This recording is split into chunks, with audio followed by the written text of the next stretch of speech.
Kabar terbaru datang dari layanan streaming anime Crunchyroll yang kembali menjadi sorotan publik.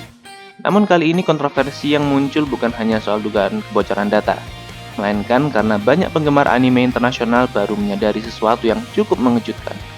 Crunchyroll ternyata tidak bisa diakses di Jepang karena sistem geoblok.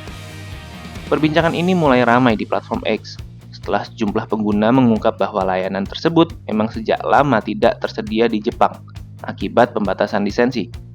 Meski sebenarnya sudah terjadi selama bertahun-tahun, banyak penggemar anime global yang baru menyadari fakta ini. Hal yang membuat banyak orang terkejut adalah ironi dari situasi tersebut.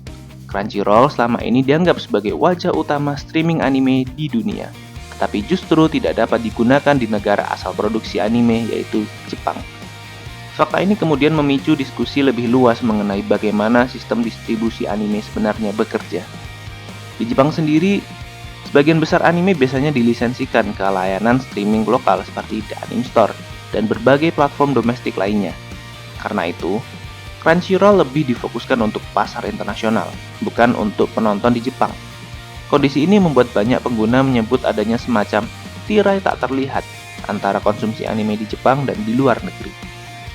Diskusi ini semakin memanas karena muncul bersamaan dengan laporan mengenai dugaan kebocoran data pengguna Crunchyroll yang dikabarkan melibatkan jutaan data akun.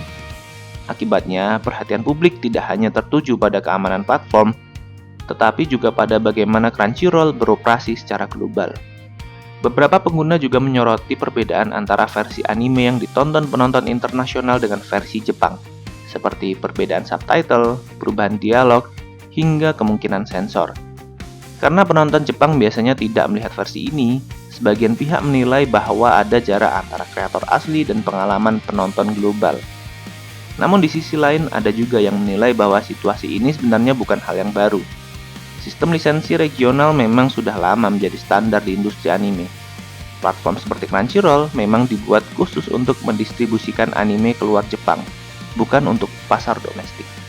Meski begitu, waktu munculnya diskusi ini membuatnya semakin viral, terutama karena Crunchyroll juga sedang menghadapi sorotan akibat isu kebocoran data.